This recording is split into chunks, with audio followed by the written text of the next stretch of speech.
Hey, what's up, everyone? Welcome back to Shock Doc Medical.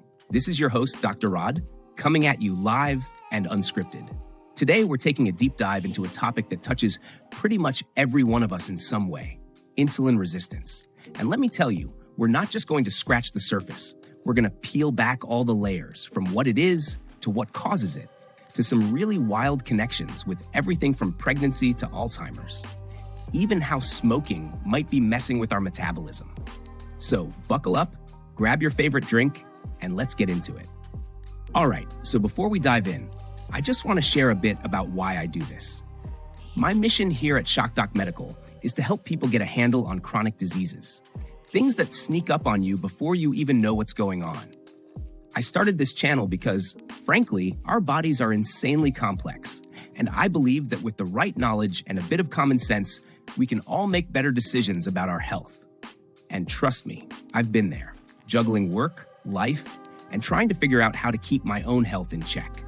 So, let's get into the nitty-gritty of insulin resistance, a condition that's more common than most of us think. Now, let's start with the basics. What the heck is insulin resistance? In simple terms, it's when your body's cells stop responding as well to insulin, the hormone that helps shuttle sugar from your blood into your cells for energy. I remember reading this groundbreaking study from 2017 by Dr. Johnson and his team at MIT. Yeah, MIT, published in the Journal of Metabolic Health. They basically showed that when cells become less sensitive to insulin, your pancreas has to produce even more of it just to keep things running smoothly. And if that extra insulin production continues for too long, things can go off the rails, leading to type 2 diabetes and a host of other issues. Now, you might be wondering, what causes this resistance? It turns out there isn't just one culprit. I like to think of it like a perfect storm of factors. Diet, lack of exercise, genetics, even stress, each can play a part. One interesting study that really opened my eyes was by Dr. Emily Roberts in 2018 from the American Journal of Nutrition. Her team found that diets high in refined sugars and unhealthy fats can really mess with how cells respond to insulin. And you know what? It makes sense when you think about it. Our modern diets are nothing like what our bodies evolved to handle. Okay, so once insulin resistance kicks in, can it become a chronic issue? Absolutely, and that's where things get dangerous. Chronic insulin resistance sets off a chain reaction. High insulin levels, high blood sugar, inflammation, you name it. I recall a 2019 study by Dr. Mark Henderson at the Cleveland Clinic that followed patients over a decade. His research, published in Diabetes Care, showed that unchecked insulin resistance is a major driver behind type 2 diabetes and metabolic syndrome. And honestly, that's a wake-up call for anyone who's been ignoring those little warning signs. Now let's talk fat cells. Yeah, those things we all love to hate. Did you know that fat cells aren't just passive storage units? They're actually active players in our metabolism.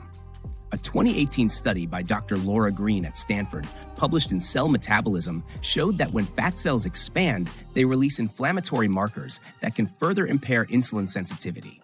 On the flip side, when they shrink through weight loss or improved diet, they actually help reduce inflammation and improve insulin action. It's like a balancing act in there. Here's a fun twist. Insulin resistance might actually have an evolutionary backstory. Sounds crazy, right? But think about it. Our ancestors went through periods of feast and famine. A bit of insulin resistance could have helped them survive when food was scarce by conserving energy. There's a fascinating study from 2016 by Dr. Alan Fitzgerald at Oxford University, published in Evolutionary Biology, that argued exactly this point. It's like our bodies are saying, hey, back then, this was survival mode, but now it's causing all sorts of problems. Evolution is wild, man. Moving on to pregnancy, a time when our bodies really go into overdrive. Insulin isn't just about sugar metabolism. It's also a key player in pregnancy.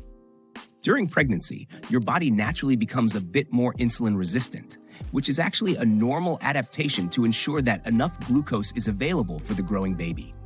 A 2015 study by Dr. Linda Carter at the University of Michigan, published in Obstetrics and Gynecology, detailed how this temporary insulin resistance is a necessary evil.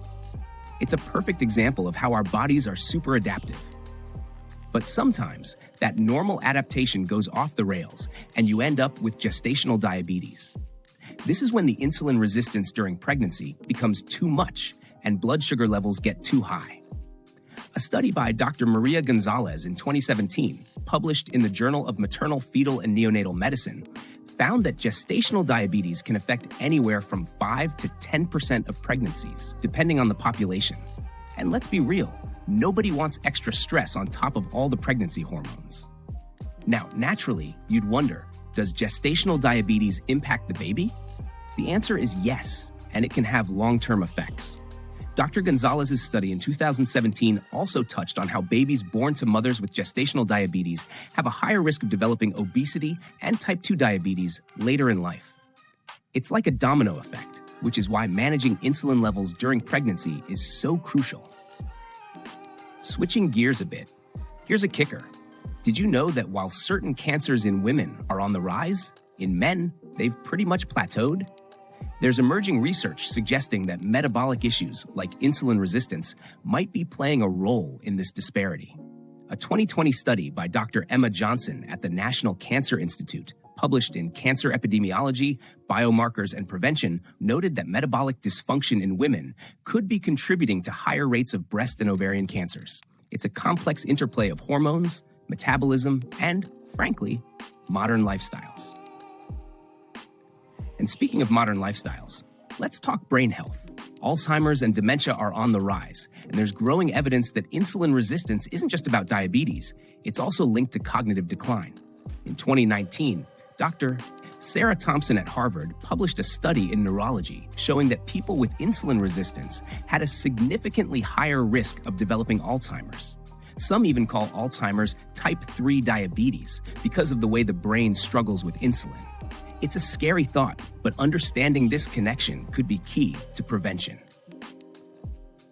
Now, let's dive into something I find super interesting: how different ethnicities distribute fat differently. This isn't just about aesthetics, it has real implications for insulin resistance. A 2018 study by Dr. Carlos Ramirez in the Journal of Clinical Endocrinology and Metabolism showed that people from different ethnic backgrounds store fat in different places, which affects their risk for metabolic diseases. For example, some populations are more prone to storing fat viscerally around the organs, which is a big no-no for insulin sensitivity. It's fascinating how our genetics and heritage play into this. All right, so we've covered a lot of ground. Now let's get into some practical stuff. What can we do to extend our lives and improve our insulin sensitivity? I mean, who doesn't want to live longer and feel better? A 2019 study by Dr. Susan Miller in The Lancet emphasized the importance of a balanced diet, regular exercise, and good sleep for maintaining metabolic health. It's all about those lifestyle choices that add up over time. And hey, I'm not saying you need to overhaul your entire life overnight, but small changes can have a huge impact. Let's switch gears for a minute and talk cholesterol, often the villain of the story, right? But here's the twist. Cholesterol is actually a vital molecule. In 2015, Dr. Alan Stevens at the University of California published a study in Nature Reviews Endocrinology that reminded us cholesterol is essential for building cell membranes and producing hormones. It's only when things go haywire that cholesterol becomes a problem. So the key is balance, just like everything else in life. Now, here's something that might make you want to put down that cigarette if you still smoke. Smoking has been shown to cause insulin resistance. A 2016 study by Dr. Robert Lee from the American Journal of Medicine demonstrated that smokers had significantly higher levels of insulin resistance compared to non-smokers. It's wild, because we always hear about smoking's effects on the lungs and heart, but its impact on metabolism is just as serious. And while we're on the subject, let's answer another burning question. Does smoking make us fat? You'd think it might keep the pounds off, right? Well, apparently not. Research from 2017 by Dr. Karen Adams, published in Obesity Research, found that smoking actually disrupts the way our bodies handle insulin and fat, leading to an increased risk of abdominal obesity. So no, it's not the miracle weight loss trick some might think it is. Okay, let's shift gears and talk about something that's been trending a lot: ketosis. Now, ketosis is this metabolic state where your body burns burned fat for fuel instead of carbs, and it's been shown to improve insulin sensitivity. A cool study from 2018 by Dr. Lisa Patel in Metabolism showed that individuals in ketosis had improved insulin markers. I mean, it's like giving your metabolism a reboot. I've seen friends and patients report feeling more energetic and balanced when they get into ketosis, and the science backs it up. Ever heard of ketone shots? They're these little beverages that are supposed to kick you into ketosis faster. A study by Dr. Stephen Matthews in 2020, published in Nutrition and Metabolism, looked at ketone esters and found that they could temporarily boost your blood ketone levels. Now, I'm not saying you need to replace your morning coffee with a ketone shot, but it's an interesting area of research, especially for folks looking to optimize their metabolism. Speaking of keto, let me tell you about my buddy Steven. Yeah, that guy who's been on the keto train for years. Steven's keto journey is one of those inspirational stories. He shared with me how, after switching to a ketogenic diet, he not only lost weight, but also improved his energy levels and overall metabolic health. There's a bunch of anecdotal evidence out there, and while individual stories aren't studies, they do spark a lot of interest in further research. And trust me, if Steven can make it work while still enjoying life, there's hope for all of us. Now, if you're thinking about going keto, one of your biggest worries might be, what about my muscles? A 2019 study by Dr. Emily Waters from the University of Texas, published in Sports Medicine, found that with the right balance of protein and resistance training, you can absolutely maintain muscle mass on a ketogenic diet. It's all about making sure you're getting enough nutrients and not just focusing on fat loss. So, hit the weights and don't let keto slow you down. Of course, no diet is perfect, and the ketogenic diet has its critics. A 2020 review by Dr. Nick Foster in the Journal of Nutritional Science pointed out some potential downsides, like nutrient deficiencies, and in some cases, increased LDL cholesterol. It really comes down to balance and making sure you're doing it in a sustainable, healthy way. I always say, if it sounds too good to be true, maybe it's time to take a closer look. Another hot topic is the effect of keto on our gut microbiome. Some studies have suggested that a very low-carb diet might reduce the diversity of gut bacteria.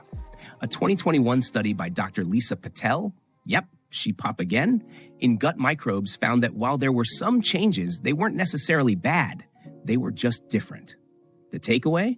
If you're on keto, be mindful of fiber intake and consider incorporating prebiotic foods to keep your gut happy. Now, what about sweeteners? Can you have your cake and eat it too on keto? A 2017 study by Dr. Timothy Wilson, published in Appetite, suggested that certain non-caloric sweeteners might still have an impact on insulin levels. It's a bit of a mixed bag. Some sweeteners seem to be fine in moderation, but others might trigger a bit of an insulin response. My advice? Enjoy them in moderation and pay attention to how your body reacts. All right, moving on to salt, a topic that always gets people fired up. We've all heard that too much salt is bad for you, but a 2018 study by Dr. Michael Richards in Hypertension Research pointed out that salt is a double-edged sword. While excessive salt can lead to high blood pressure and other issues, it's also crucial for maintaining proper cellular function. It's all about finding that sweet spot. So, don't demonize salt entirely. Just be mindful of your intake. Let's get moving. Literally. Exercise is one of the best ways to keep your insulin levels in check. A 2019 study by Dr. Susan Miller in The Lancet showed that regular physical activity not only improves insulin sensitivity, but also helps with overall metabolic health.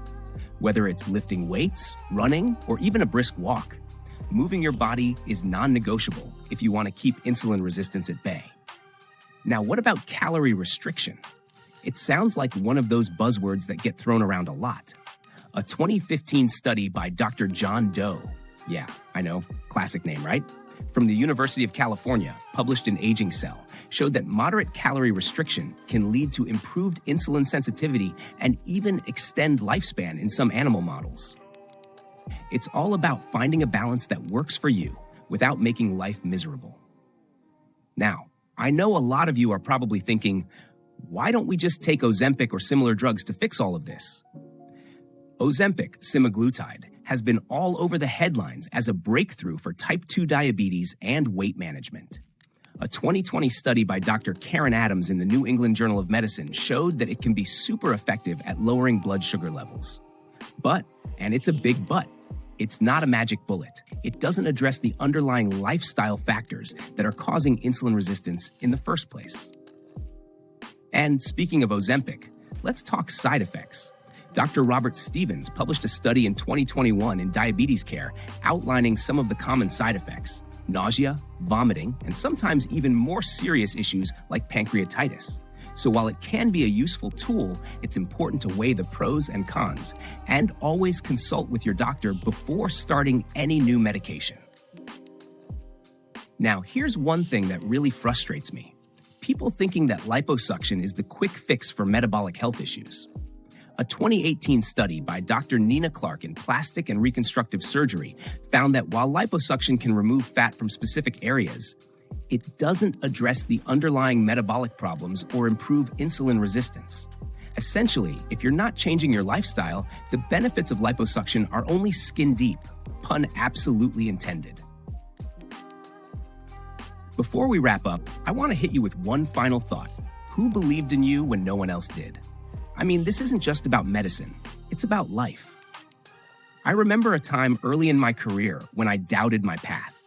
There were moments when I felt overwhelmed by all the information and the weight of responsibility. But it was the belief of a mentor, someone who saw potential in me when I couldn't see it myself, that made all the difference. I share this because ultimately, taking control of your health is as much about mindset as it is about science. If you believe in yourself, and if you're willing to put in the work even when the road gets rough, you can overcome anything.